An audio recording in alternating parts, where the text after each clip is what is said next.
Hey, thanks again for joining me for this third part of the IMAX tutorial. I know it's been a long road. We have a lot of information, a lot of ground we covered, but we're almost there. It's almost to the end. We're going to wrap up the last few effects in this video, and then we're going to move on to compositing in the next one. So with that, let's go ahead and just get started. All right, so here's where we left off last time. If you're not here, go ahead and download the week 2 template. That'll put you right here. I'm going to start by just turning off everything that I don't need. To start off with, I'm going to place in a circle. I'm going to go ahead and tab into edit mode and hit F to fill it, so it's a full circle. And the next thing I'm going to need for this is I'm going to need an extra add-on turned on, so I'm going to go to Edit, Preferences, over to Add-ons, and search for Extra Objects. I'm going to go ahead and turn on both of those, and then you can just exit out. So now I want to click on my circle, and I want to add an extra modifier to it, and go ahead and find the one called Screw. I'm going to put that one on, and then I'm going to just change the length. I'm going to stretch it out a bit in the Y direction. So now it's looking pretty flat, so we need to move it. Go ahead and go into edit mode. Don't stay in object mode, you're just going to move it back and forth. If you go into edit mode and then move the circle in the X direction, you're going to space out the loop. Go ahead and do that, and now we can just mess with the length and with the iterations. Iterations is just going to be how many loops that we continually make. So I can go ahead and mess with those until I get a look that I like. Don't forget to turn on Auto Shade Smooth for this, and also you might want to turn back on your text just so you see how long you need to make it. So I can adjust my length and my iterations a little bit better. The reason I'm using a spiral instead of a cylinder is I want a little bit of breakup when I actually make the clouds. So if you look at the reference, you can see that the clouds aren't exactly solid. There's a little bit of breakup. They're thicker in some places than others. This is kind of the best way that I found to do this. If you know a way to do clouds better, go ahead and comment below. I could not find a whole lot of tutorials on actually how to shape clouds and make them the way that you wanted. So if we're going with this is the best I got. I would love to know a better solution for this, but it looks pretty good in the end when we actually get it going. All right, so now that we have that in there, I'm not liking the look of it very much. I want to move it in just a little bit and scale it down probably. So what I need to do is click on that circle again, go to edit mode, and then I'll just move it back maybe into like 1. Then I'm going to scale it down to 0.5. That's looking a little bit better. There's a little bit more of a gap there for the actual atmosphere to move around in. Okay, Kyle from the future here. I made a mistake when I made this tutorial here. I'm going to save you the pain of going through that. Once you get to this point, duplicate this. We're going to reuse this again later, but once we get into the next step, you won't be able to reuse it. So make a duplicate now, and we'll get back to that later. The reason is that once we convert this with our smoke domain, it's going to turn it into like a wire mesh, and you can't go back to a solid object. So for right now, just duplicate it, and we'll save it for later. I will come back to this. Okay, so for this next part, we're going to click on our spiral there. We're going to go to Object, go down to Quick Effects, go to Smoke. Smoke is basically atmosphere, so we're just going to change a few settings on it, and that'll give us our cloud. So there are two parts to this. We have our domain, which is the big box going around it. That's where the smoke will live. And then we have our spiral here, which is going to be the emitter for the smoke. I can go ahead and move it around. I can go ahead and size it down. It's only going to produce smoke inside that box. So if I scale it down and move it, it's not going to do anything on the spiral that's sitting outside of the domain.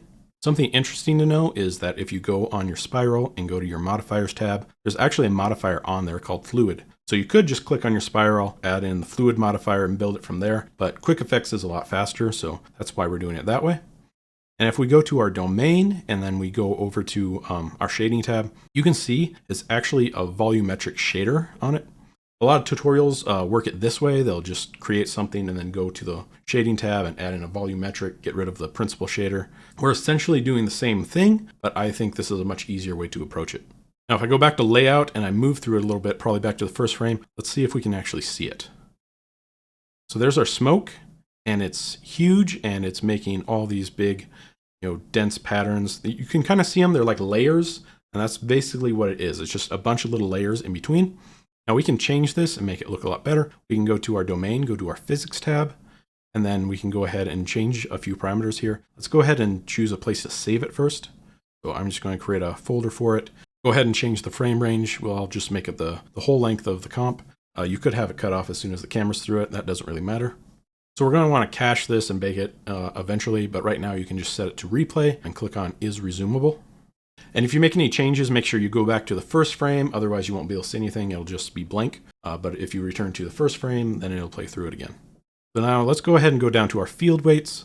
We don't want this to be affected by gravity. We want it to float. We want to turn off wind and turbulence because we had that on our particle dissolve. We don't want either of those forces interfering with our atmosphere here. All right, let me just look through the parameters here. It's looking pretty good. One thing you want to change is heat. Heat is basically how fast it's going to rise. So I don't want it to rise very fast. In fact, I don't really want to move at all, so I'm going to make it like 0.1. I'm also going to change the buoyancy density to 0.1. Again, I don't want a lot of motion in this. You could turn on adaptive domain. Now what adaptive domain does is it shrinks the domain or enlarges it basically. So if you had a smoke simulation where it's going like rising all over the place, it's going to basically move that domain to fit around your smoke so it doesn't have to calculate as much. It doesn't matter for this because again, our smoke's not going anywhere. So the real big one is resolution. If you look down that corner, see that block there? That's our resolution right now. That's why our smoke doesn't look very good. So if we increase our resolution, we'll get a tinier block and we'll get more refined smoke. So I'm going to go ahead and change it to like 128. And now you can see that it actually looks like a smoke ring. So I don't think there's anything else I need to change there. Just make sure that you have a place for it to save to. Make sure you make it the whole frame range if you need to, and go ahead and increase your resolution. That's basically all we need to do. The next part is it's really black. So let's go ahead and go to our shading editor and go ahead and change that. Now, once we're in here, there's not too much I need to do. What I need to do is add in a mix shader like we've done before and add in a transparent because we want to have it obviously be transparent in some spots. I'm also going to add in a noise texture and I'm going to use that to drive the factor. What that's going to do is that's going to add in some more natural like breakup of the clouds. There's going to be transparent spots and thicker spots, so it's not all uniform through there. So I'm going to move a few of my parameters around. I'm going to go ahead and turn up the scale. You can see as I do that, it starts turning them from big like clouds to like little puffs. So I'm going to put in like 20 or something. There's detail. It's not doing too much right now, but I'm going to leave it at like 15. Roughness, you can see that it makes it a little more solid. If we go all the way rough, it's a lot thicker looking, so I'm going to leave that off. And then distortion is another big one. If I dial it way up, it looks almost like grainy sand, so I'm going to leave it at like 1. And that's pretty good for right now. Let's go ahead and change the color a little bit. So to start off with, I can just increase the emission strength to make it a little more white. But we run into an issue quickly here because you can see that it starts brightening everything. And there's actually clouds filling this entire cube. So it just fills it all up. We don't want that. We need a way to control a little bit.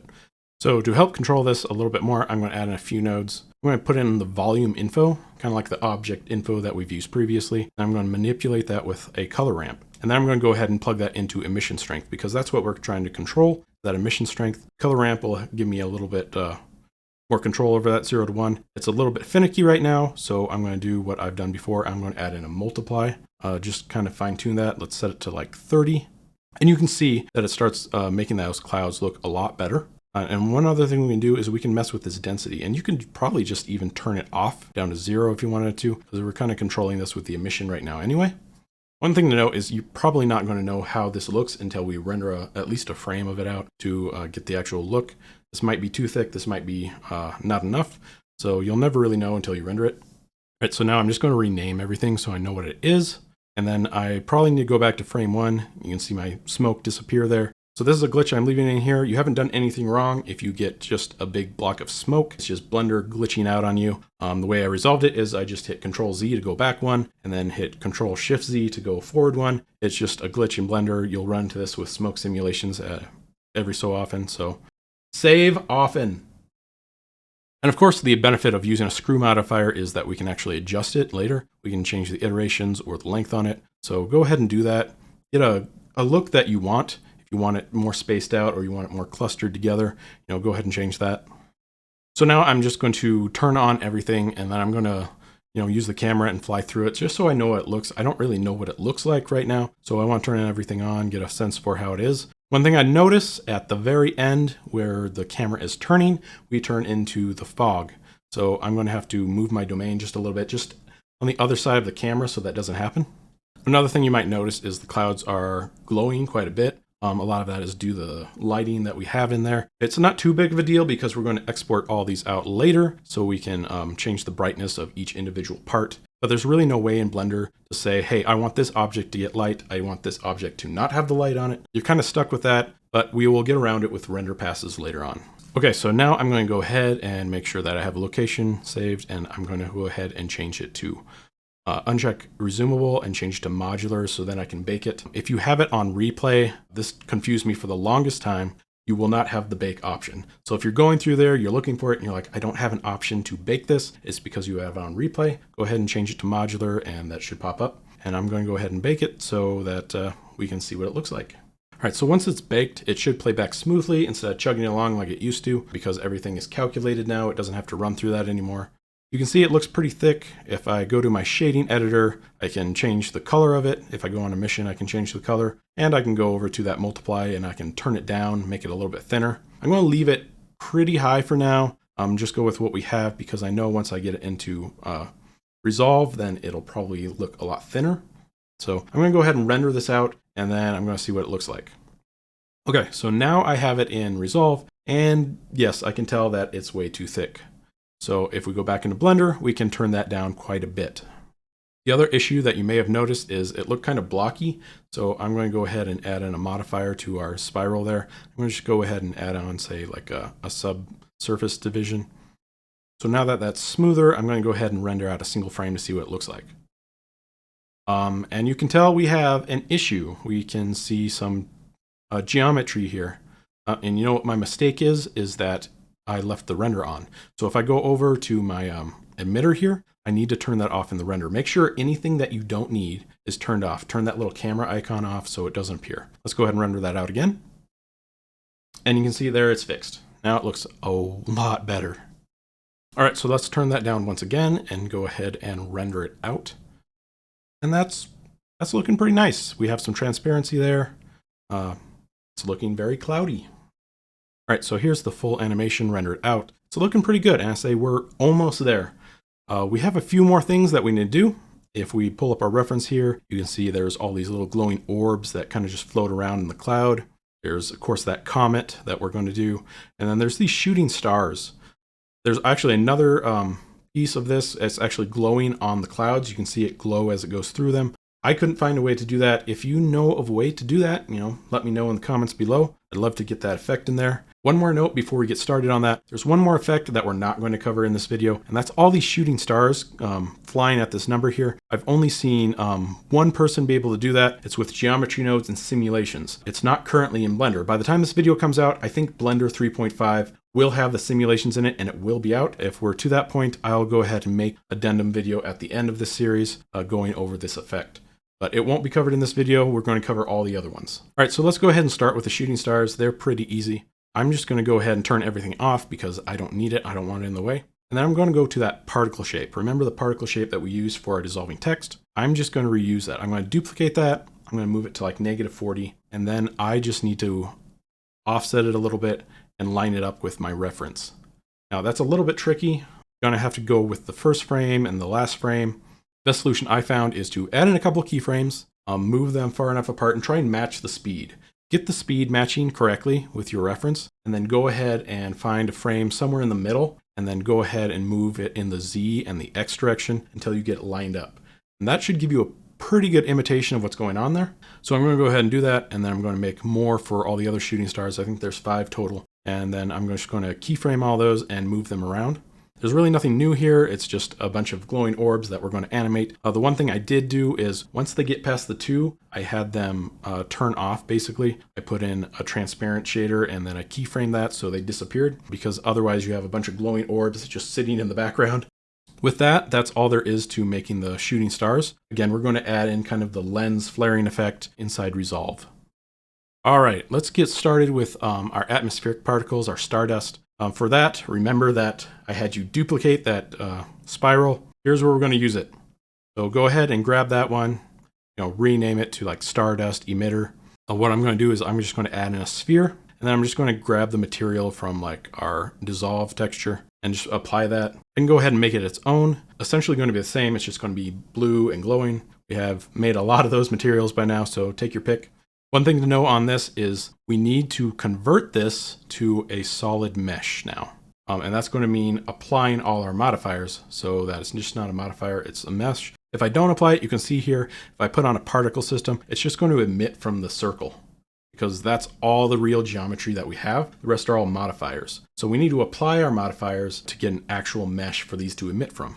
Okay, so once we've done that, you can now see that the particles will actually emit from the spiral here. That's what we want. And we can go into our particle settings, make sure we turn off show emitter. We don't need to see it in our render. We probably don't need to see it in the scene either, so I'll just turn both of those off. Right, so we have particles, that's looking pretty good. I'm going to compare it to my reference. So they're looking a little bit on the small side compared to the reference. So I'm going to go ahead and increase that. We can just go down and let's double it. Looks like we might have too many though, so I'm going to turn down the number. I'm going to add in a little bit of randomness, maybe even a little bit of velocity, so they float just a little bit away from each other. And then I can go to my shader tab, and then I can just go ahead and change, the emission strength, maybe change the color just a tiny bit. And now that I have that looking pretty much the way I wanted to actually know what it looks like, again, we just need to render at a single frame. So I'm going to go up to render the image. I notice in the background that I left the particle on. So I'm going to go ahead and I'm going to turn that off. Re-render, there it goes. We're done with that. Let's go ahead and move on to our final thing, the comet. All right, just a little tip. If Blender crashes on you, like it might do every once in a while, and it just did on me, if you need to recover an autosave, just go to File, Autosave, and it'll give you a list of autosaves in which you can reload, recover autosave. And that way you won't lose as much work as you will if you just try and open the file from your last save. There's my tip. Back to it. Okay, so first thing I need to do for this is I'm going to create the comet path. What I'm going to do is I'm going to hit Shift A, I'm going to go to Curve, and then I'm going to choose Path. I'm going to go ahead and rotate it, make it 40 meters long, because that's where our camera's kind of sitting. And then I'm going to move it 20, so it's basically going from 40 to 0. Next, I actually need the mass of the comet. I'm just going to reuse one of those shooting stars and remove the keyframes from it. Use the same material. You can, or make a new material and make a few changes to it. And then, of course, I just need to add in a particle system to that. So I'm just going to go grab our Stardust particle system and reuse that. But you didn't know this is a masterclass in reusing assets, but that's what we're doing. I'm going to rename it like Comet Tail, and I can turn down the size of those. I don't want those. Those are too big. Now, the most important part of this is to get your frame count right. We want these to be continually coming out, and we want it to be every frame, so we need to change those settings. So I'm going to go ahead and make the end frame like 600 because it should be off screen by then. We can change that later. I'm going to make lifetime 50. That should work. We're also going to need a whole lot of them coming out, so I'm going to increase that to like 20,000. We also need to add in a little bit of velocity to the particles, but the problem is right now our emitter isn't moving, so if I play that, you can see it just comes out in a big mess. We need to animate our comet first, and then we will actually get to see what the tail looks like. So let's go ahead and animate our comet. Okay, so for this, we're going to go to a new tab. It's going to be called Object Constraints, and we need to add in Follow Path. Go ahead and grab the eyedropper and go ahead and click on the path, our line there. Now the comet's going to disappear. First things first, we need to make sure that we're going along the right axes. We want to go on the y-axis, that's where we're going. And the problem with it disappearing is because it actually adds on that displacement value that we had on before. I have it at -40 in the y. I need to zero that out so that it comes back into the point where we want it. So there are two ways we can animate this. We could just animate it using this offset value. You can see that it moves along the path if I move that offset value. But I'm going to go ahead and go to Animate Path and just click on that. And once I click on Animate Path, you can see it actually animates that along the path. If I want to make a change to how fast it's going, I actually need to click on my path and go to my curve settings. If I go that, I can go down to Path Animation, and there are my keyframes there basically. You can see those moving along as time goes on. How we actually animate this is by changing basically the range. Right now it's set to 100, so it's trying to finish that animation, that full path in 100 frames. If we increase it to something like 1,000, now you can see it moves a whole lot slower. And you can see how our particles go. Let's go ahead and change our shader here so we can actually see what they look like. So now we can see our particles. I'm going to make a few changes. Let's go ahead and change it to the icosphere for our particle shape. And then I'm going to go ahead and reduce it quite a bit. Now it looks a little more like dust. So there are two major things that we're going to need to change with this. One, we're going to need to change our particles. They're just going straight right now. And we need to change the path because the comet's just flying in a straight path. Let's go ahead and change a few things on our settings here. I'm going to go ahead and add in a little bit of gravity. Because on the reference, you can see the particles kind of float and fall down. So I'm going to put on just a little bit of gravity so they float there. Now I can put on a little bit of speed as well because I want them to travel along with it. They're going too far back right now. I'm also going to put on some of this Brownian motion. What that does is it adds in a drag force that disperses a bunch. So if I crank this up a bunch, you can see how much they spread out. I don't need that much, so I'm going to dial it down a little bit. So, and you can go ahead and adjust those 3 parameters till you get a look that you want. Those are the main 3, the force and the velocity and gravity. Now we need to actually change our path. We need this to move around quite a bit. So what we're going to do is we're going to go ahead and click on our curve path, and then we can go into edit mode. And you see these little dots? We can actually move those. Those are points. So if I click one on my keyboard, I can then select points, and then I can move them around. So I can grab one and I can move it in the Y direction. So hit GY, I can move that up. And you'll notice that the actual path is not what we've moved here. It's this black line below it. It's the actual spline. We're going to go ahead and grab this other point here. I can move it in the X direction. So just move it out there. And now when we take a look at it, you can see we have a 3D path. If I need to add in more points for more control, I can just hit A to select everything. And then I go up to segments and subdivide. And that'll just double my points. So now I can add in a few more, move things around.